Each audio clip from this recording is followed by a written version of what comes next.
नमस्कार, स्वागत, अभिनंदन, आदाब, आभार, इस्तकबाल, राम राम, खैर मकदम है प्यारे साथियों। मैं रविंद्र अग्रवाल आप सभी लोगों का हार्दिक स्वागत करता हूं आपके अपने digital platform study with Ravindra academy पर। प्यारे साथियों, शुरुआत करते हैं आज के सेशन की। आज के सेशन में आपको साइंस के टॉप 10 क्वेश्चन देखने को मिलेंगे और ये जो सारे क्वेश्चन है वो सभी भर्ती परीक्षाओं के लिए महत्वपूर्ण रोल निभाने वाले हैं प्यारे साथियों। तो आप पूरे सेशन के लास्ट तक बने रहिए और सेशन को शुरू करने से पहले चैनल को सब्सक्राइब कीजिए, बेल आइकन को प्रेस कीजिए, लाइक कीजिए और ज़्यादा से ज़्यादा अपने दोस्तों के साथ शेयर कीजिए ताकि आपके प्रत्येक भाई और बहन तक या प्रत्येक साथी तक इसका जो फ़ायदा मिल सके प्यारे साथियों। तो शुरुआत करते हैं आज के सेशन की। आज का पहला प्रश्न है कि रक्त होता है, रक्त किस प्रकार का उत्तक होता है? रक्त ऑप्शन है तरल संयोजी उत्तक है, संयोजी उत्तक है, जटिल संयोजी उत्तक है या इनमें से कोई नहीं। तो दोस्तों याद रखिएगा, जो हमारा रक्त होता है, ब्लड होता है, वो एक तरल संयोजी उत्तक होता है साथियों, यानी लिक्विड कोग्नेटिव टिश्यू होता है दोस्तों। और ये क्या होता है कि एक तरल अवस्था के अंदर पाया जाता है दोस्तों। हमारे रक्त के दो पार्ट होते हैं साथियों। जो हमारा ब्लड होता है, हमारे ब्लड के दो पार्ट होते हैं। एक तो होता है तरल, एक तो तरल अवस्था होती है, एक तो तरल अवस्था होती है और एक होती है ठोस अवस्था में। तो साथियों, जो प्लाज्मा पाया जाता है हमारे रक्त में वो तरल अवस्था में पाया जाता है साथियों। और जो विभिन्न प्रकार की कणिकाएं पाई जाती है वो ठोस अवस्था में पाई जाती है साथियों। जैसे आरबीसी, डब्ल्यूबीसी, प्लेटलेट्स, ये ठोस अवस्था में पाई जाती है ये कणिकाएं, और जो प्लाज्मा है वो तरल अवस्था में प्यारे साथियों। तो इसका राइट आंसर होगा प्यारे साथियों, जो रक्त होता है वो एक तरल संयोजी उत्तक होता है प्यारे साथियों। नेक्स्ट क्वेश्चन की बात करते हैं साथियों। मानव शरीर में हीमोग्लोबिन का क्या कार्य है? हमारे शरीर में क्या होता है, जो हमारे शरीर की जो रक्त में पाए जाने वाले आरबीसी है उसमें हीमोग्लोबिन पाया जाता है साथियों। तो इसका क्या कार्य है? ऑप्शन है ऑक्सीजन का परिवहन करना, जीवाणुओं का नाश करना, रक्ताल्पता का निवारण या लोहे का उपयोजन। तो दोस्तों, हमारे शरीर में जो हीमोग्लोबिन पाई जाती है उसका कार्य है ऑक्सीजन का परिवहन करना साथियों। ये क्या करती है कि जब हम हमारे शरीर में जो श्वसन की क्रिया होती है तो श्वसन में हम ऑक्सीजन लेते हैं, तो ये ऑक्सीजन क्या होती है हमारी ब्लड की आरबीसी में घुल जाती है और उसके बाद ये शरीर के विभिन्न अंगों तक पहुंचती है। ब्लड के माध्यम से शरीर के विभिन्न अंगों तक जो ऑक्सीजन होती है वो जाती है। तो उसको ले जाने में जिसका महत्वपूर्ण कार्य होता है वो होता है हीमोग्लोबिन का। हीमोग्लोबिन का ही कार्य होता है ऑक्सीजन का शरीर के विभिन्न अंगों तक ले जाने का। तो इसका राइट आंसर होगा प्यारे साथियों, ऑक्सीजन का परिवहन करना हीमोग्लोबिन का महत्वपूर्ण कार्य है साथियों। नेक्स्ट क्वेश्चन है प्यारे साथियों, लाल रक्त कणिकाएं या लाल रक्त कोशिकाएं कहाँ उत्पन्न होती हैं, यानी लाल रक्त कणिकाओं का निर्माण कहाँ होता है दोस्तों। तो ये क्वेश्चन कई बार रिपीट होता है। तो लाल रक्त कणिकाओं का निर्माण होता है अस्थि मज्जा में दोस्तों। लाल रक्त कणिका को आरबीसी यानी रेड ब्लड कार्पल्स भी कहा जाता है। लाल रक्त कणिकाएं या लाल रक्त कोशिकाएं कहा जाता है दोस्तों। और ये हमारे जो रक्त है उसमें जो पाई जाती है आरबीसी। तो इसका राइट आंसर होगा प्यारे साथियों, अस्थि मज्जा में लाल रक्त कणिकाओं का या आरबीसी का निर्माण होता है प्यारे साथियों। दोस्तों याद रखिएगा, जो आरबीसी है, आरबीसी को इरिथ्रोसाइट भी कहा जाता है साथियों। क्या कहा जाता है? इरिथ्रोसाइट कहा जाता है आरबीसी को। इसका वैज्ञानिक नाम है इरिथ्रोसाइट आरबीसी का। क्वेश्चन नंबर 4 है, हीमोग्लोबिन किसका महत्वपूर्ण घटक है? यानी जो हमारे रक्त में हीमोग्लोबिन पाई जाती है वो कहाँ पाई जाती है? तो वो आरबीसी में पाई जाती है, डब्ल्यूबीसी में या प्लेटलेट्स में या जीवद्रव्य में। तो दोस्तों, जो हीमोग्लोबिन है वो आरबीसी में पाई जाती है दोस्तों। मैंने अभी आपको ऊपर बताया था कि हीमोग्लोबिन है वो आरबीसी या रेड ब्लड कार्पल्स में पाई जाती है प्यारे साथियों।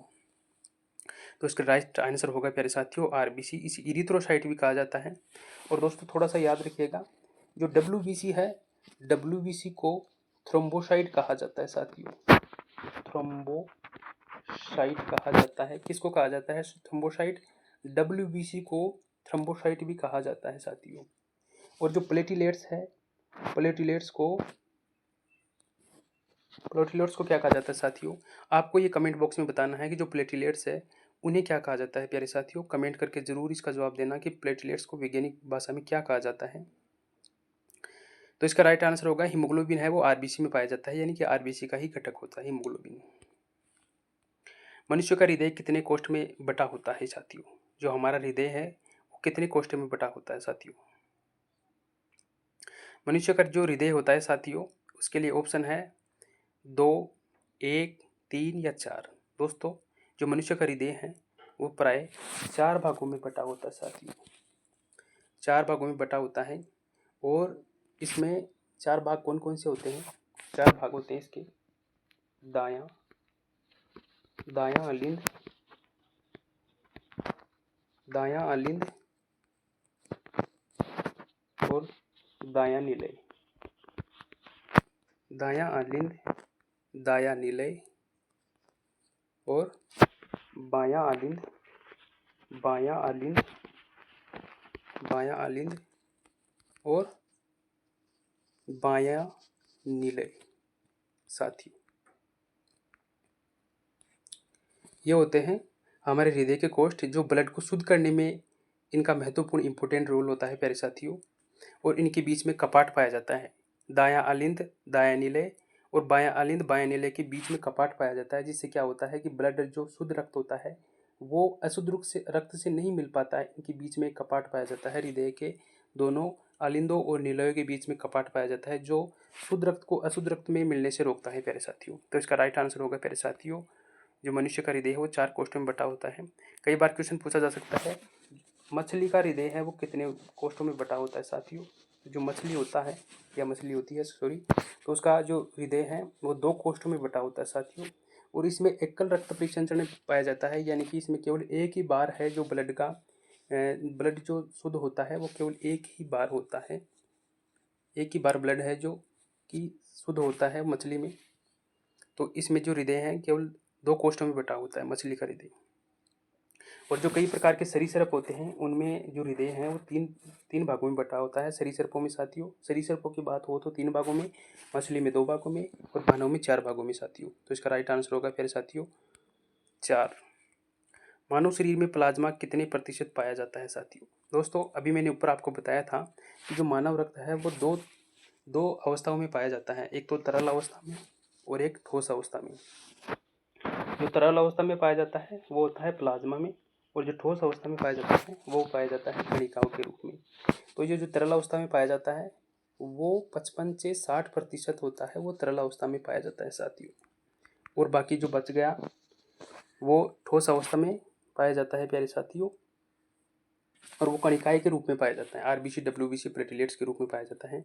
तो मानव शरीर में जो प्लाज्मा है वो प्लाज्मा है 55 से 60% पाया जाता है प्लाज्मा प्यारे साथियों। तो इसका राइट आंसर होगा ए।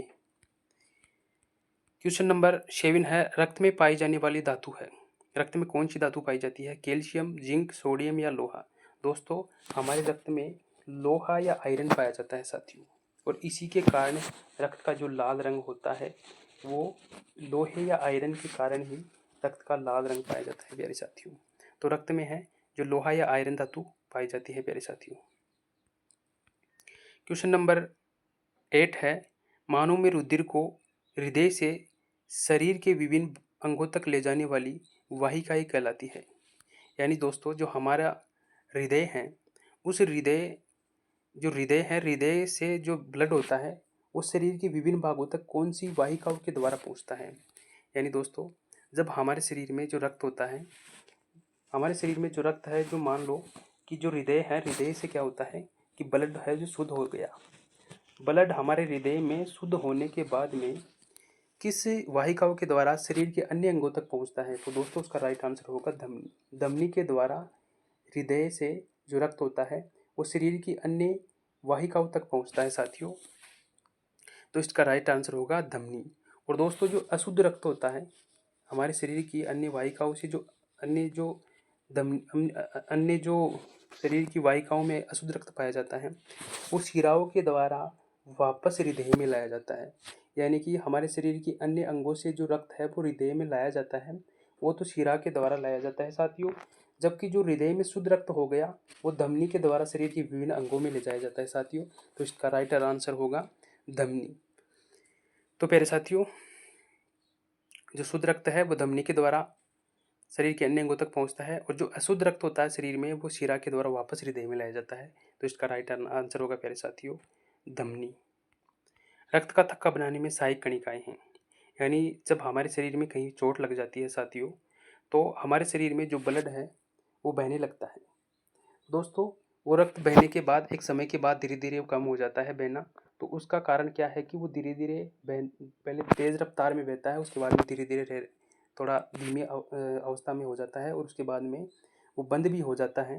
तो उसका क्या कारण है, क्यों वो बंद हो जाता है, क्या होता है? तो दोस्तों, हमारे ब्लड में क्या पाया जाता है? प्लेटलेट्स पाई जाती है हमारे ब्लड में। और ये प्लेटलेट्स क्या होती है कि जब हमारे शरीर में चोट लगती है तो ब्लड जब बहता है तो उस बहते हुए रक्त का क्या होती है, ये प्लेटलेट्स क्या करती है, थक्का बना देती है साथियों। थक्का बनाती है। कौन बनाती है थक्का? प्लेटलेट्स बनाती है, क्योंकि इस थक्के के बनने से हमारा रक्त का बहाव बंद हो जाता है। तो जो प्लेटलेट्स है वो हमारे ब्लड में पाए जाते हैं, जो कि थक्का बनाने में सहायक है प्यारे साथियों। तो इसका राइट आंसर होगा प्लेटलेट्स।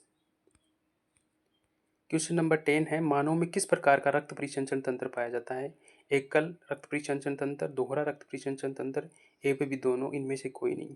दोस्तों, जो मानव होता है उसमें दोहरा बंद किस प्रकार का बंद रक्त परिसंचरण तंत्र पाया जाता है।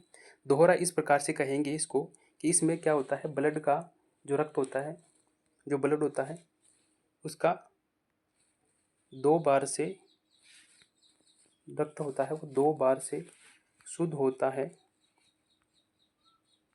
इस वजह से इसे दोहरा बंद रक्त परिसंचरण तंत्र कहा जाता है।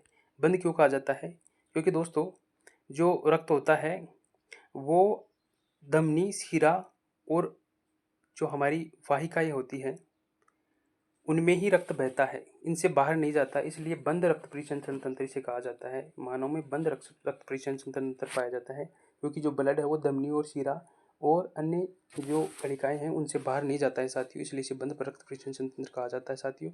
तो इसका राइट आंसर होगा प्यारे साथियों दोहरा बंद रक्त परिसंचरण तंत्र मानव में पाया जाता है। तो दोस्तों, उम्मीद करता हूँ कि आज का सेशन आपको बहुत ही बेहद पसंद आया होगा, क्योंकि सारे क्वेश्चन है वो एनसीईआरटी बेस्ड सारे क्वेश्चन मोस्ट इंपोर्टेंट क्वेश्चन है। आप चाहे किसी भी भर्ती परीक्षा की तैयारी करें, जहाँ साइंस का पोर्शन आता है, निश्चित रूप से आपको फायदा मिलेगा मेरे साथियों।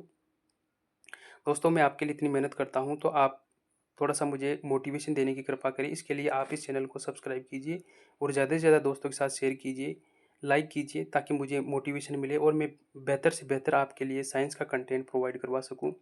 और इस चैनल पर आपको कई भर्तियों के बारे में भी और कई प्रकार के अदर सब्जेक्ट के विषय में भी आपको क्वेश्चन देखने को मिलेंगे प्यारे साथियों। तो चैनल को अभी सब्सक्राइब कीजिए, बेल आइकन को प्रेस कीजिए और साथ में अपने दोस्तों के साथ शेयर कीजिए। जहाँ कहीं जिन जिन साथियों को इसकी ज़रूरत है या साइंस के पोर्शन का उन्हें जहाँ कहीं से भी तैयार करना है, साइंस की जहाँ साइंस का उनको एक बड़ा रोल है, साइंस उनके एग्ज़ाम में आनी है, तो आप उस चैनल को इस चैनल के बारे में उन्हें बता सकते हैं साथियों। तो आज का यही सेशन यहाँ समाप्त करते हैं साथियों। मिलते हैं नेक्स्ट सेशन में, तब तक के लिए ध्यान रखिएगा। तब तक के लिए टाटा बाय बाय प्यारे साथियों। मिलते हैं एक नए सेशन में। जय हिंद, वंदे मातरम प्यारे साथियों।